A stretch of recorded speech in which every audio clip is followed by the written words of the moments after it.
Welcome to my culture presentation on the country of Iceland, the land of fire and ice. During the course of this presentation, I will explain the history, traditions, business practices, verbal and nonverbal communication practices, economic influences, and other relevant information to doing business in Iceland. Iceland is a country with a small population, roughly 334,000 people on an island with an area of 40,000 square miles. This makes it the smallest country in Europe.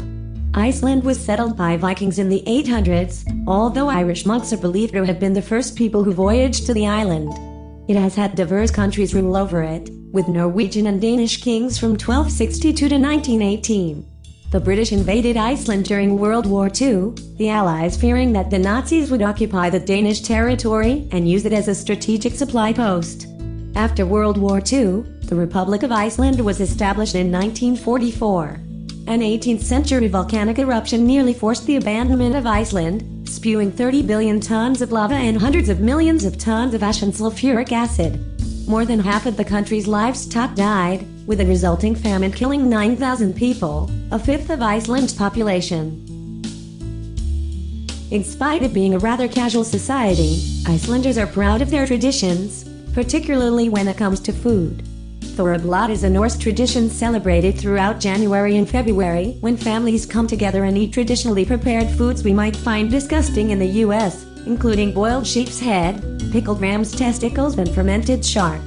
The first celebration of this kind was held by the Association of Icelandic Students in Copenhagen in 1873, but did not become widely celebrated until the 1960s when a Reykjavik restaurant offered traditional food that was more commonly eaten in the countryside.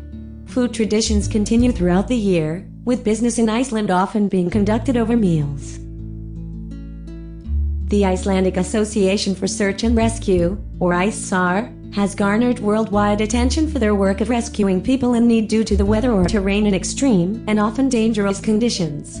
Every year, 600 to 700 people, most of them tourists, are rescued from Iceland's unforgiving countryside. Entranced by the beauty of the land, they underestimate Iceland's terrain and rapidly shifting weather. This team of 100 people are not part of Iceland's military. They are staffed by volunteers who come together regularly to brush up on extreme rescue training. The specialist training undertaken by this group has resulted in exceptional knowledge of the various conditions in Iceland's land and waterways. The Christmas holidays are celebrated in Iceland, albeit on different days than they are in the US. Iceland's Yule Bókflóð is a special tradition, referred to as Jólabókaflóðið in Icelandic language. The tradition began during World War II when restrictions on imports left the Icelandic people with few gift options at Christmas time.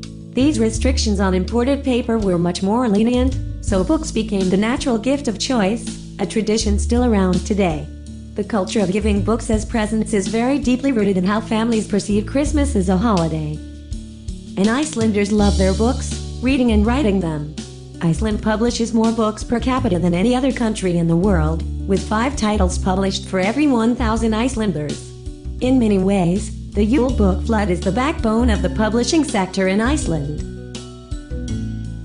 Other unique customs include geothermal bathing in the volcanically heated water surrounded by Arctic snow, with Icelanders touting the benefit of relaxation as well as how amazing it is for your skin. Icelanders have lived alongside the power of water since the land was first settled, and life on the mainland is saturated with bouts of rain and snowstorms.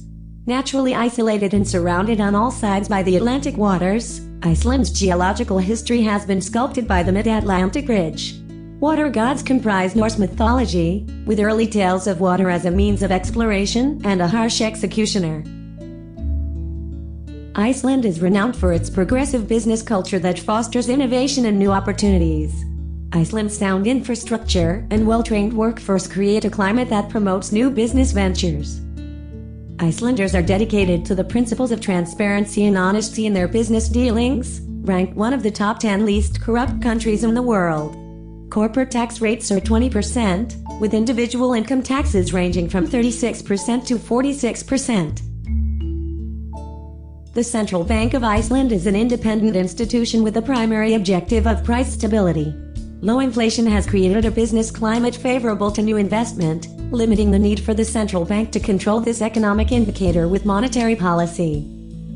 Iceland is dedicated to investment by foreign investors, creating incentives in 2015 to this cause, including an income tax rate of 15% for 10 years and a 50% reduction in property taxes for the same 10 years. Icelandic is the official language of Iceland. Closely related to Norwegian and Faroese, it is an insular language, meaning it has not been influenced greatly by other languages.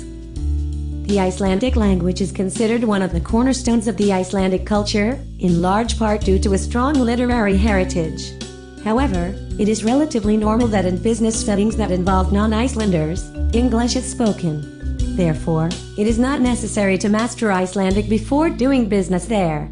However, Icelanders do appreciate foreigners learning a few useful phrases while visiting, including hello, pronounced hallo, welcome, pronounced velkomin, and yes and no, pronounced ja and nay respectively. Icelanders are known to be relatively direct in the manner in which they communicate.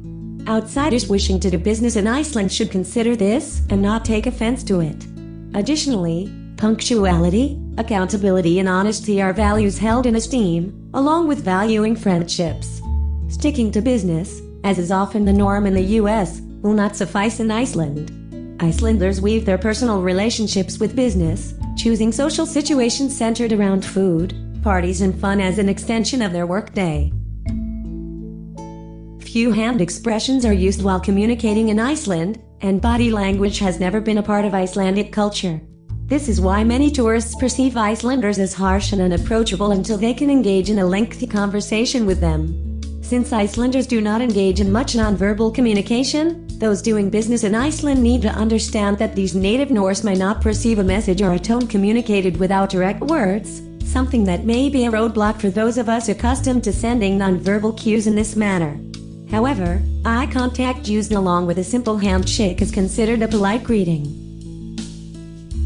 When doing business in Iceland, address everyone by their first name. Technically, no surnames or family names are used on the island, with locals considering last names irrelevant as they simply state if someone is an offspring from a parent. One last note about verbal communication. Icelanders speak on the in-breath, rather than the out-breath as we do in the States.